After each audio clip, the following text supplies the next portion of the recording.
Hi there and welcome back to Wine with Andy and to the second of the If This Then That wine videos. Now this series is all about recommending more off the beaten track wines for you to try based on wines that you're already familiar with and perhaps know and love. So today we're looking at Pinot Noir. I've got one here from France, from Burgundy, perhaps the most famous place in the entire world that Pinot Noir is grown. And as my off-the-beaten-track alternative, I've got a Marzemino from northeast Italy, from the Veneto region of Italy. So let's get tasting. Let's pour these out. I've got my two identical wine glasses here. They're identical so that the only thing that's going to be different about the flavours that I'm getting out of them is the wine inside them. So I'm pouring my Pinot Noir there into the left-hand glass. And I'm going to pour my Marzemino into the right-hand glass. There we go. So, now I love Pinot Noir. It's one of my favourite grape varieties, but it is often quite expensive, and particularly when you're looking at Burgundy. So we've got a Burgundy here, and it's a region that's very famous. It's quite small, and so the supply is really outstripped by demand, so you have to pay quite a lot of money to get a good quality wine. This wine, not a cheap wine, not a massively expensive wine. It was about £10 for the bottle, so not really in your bargain basement category. And what you get for that money in Burgundy Pinot Noir is a perfectly serviceable, clean, but not terribly interesting wine. So you might want some sort of alternative option to spend that £10 or maybe even a little bit less and get something perhaps a bit more interesting. So let's dive into a bit of a comparison. First up, the colour. So my Pinot Noir is quite a light sort of cherry red. I can see right through it. If I pick it up and tilt it, I can see the wood of this table through it quite clearly. The Marzemino here, a little bit darker, a little bit more opaque, but still a very light wine, a little bit more purpley perhaps in colour, but still a very light wine and still sort of pretty much see-through. On the nose, the Pinot Noir first nose is kind of just red currants, maybe a little bit of red cherry fruit, sort of that kind of sappy red fruit, as you would expect from a Pinot Noir. There's nothing really else going on. If I give it a swirl, try and release a little bit more flavour.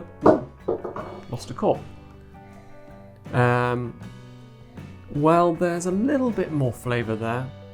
There's maybe a touch of something green and undergrowthy, but it's not really very prominent. So it's really sort of a very fruit-driven wine, very straightforward. The Marzemino, I've got similar sort of cherry fruit. It's a little bit darker, maybe sort of a dark cherry fruit, maybe a little bit of blackberry, but mostly still in that kind of red currant-y category. There's definitely something else going on there. Something a little bit nutty, maybe sort of marzipan-y. If I give this a swirl, I might be able to catch a little bit more of that sort of interesting secondary flavour. Yeah, there's definitely something a bit nutty, and marzipan is a good one because it captures the kind of sweet and caramel aspect of it as well. Perhaps a little bit of licorice as well, that sort of slightly herbal, sweet kind of smell. Now on the palate, let's give this a taste.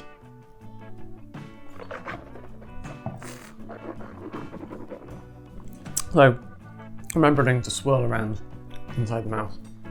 Lots of acid, supporting the fruit there. Very clean fruit, very straightforward. Low tannins, I can feel it on the inside of my lips, but it's not really drying my mouth out hugely. So a light wine, quite fruity, quite straightforward. This would be good with maybe a light sort of meat or with some cheeses, maybe a cheddar, that sort of a thing. It could match quite nicely with just sort of nibbles before a meal. It's quite a light, straightforward sort of wine. Easy sort of summer or spring as we are now drinking maybe of an evening. The Marzemino, let's try that one.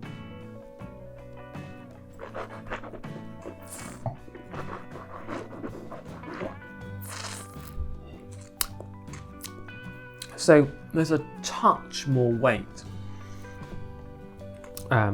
to this than the particular Pinot Noir I've got here. If you spent a little bit more money than just £10, you might get a more concentrated Pinot Noir with a little bit more going on that could sort of be of similar weight to this Marzemino. It's not out of the realms of what Pinot Noir can do. It's certainly in that kind of category.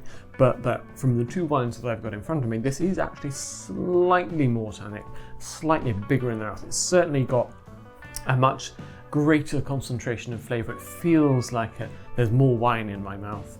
That's a strange way of putting it, but it feels better quality, better. There's more going on there. And also more going on flavour. We've got, along with, again, we've got decent acid, but that's supporting a good flavour of sort of this darkish, dark red fruit. So it's kind of dark cherries again. And you do get that kind of marzipan-y note just carrying through, particularly noticeable on the finish, actually, on this.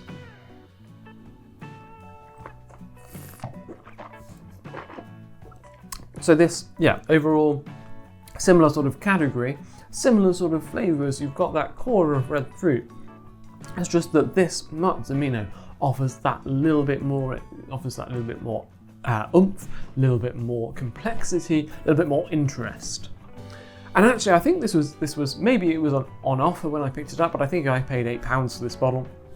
This is a supermarket own blend. This is a Sainsbury's Taste the Difference range bottle.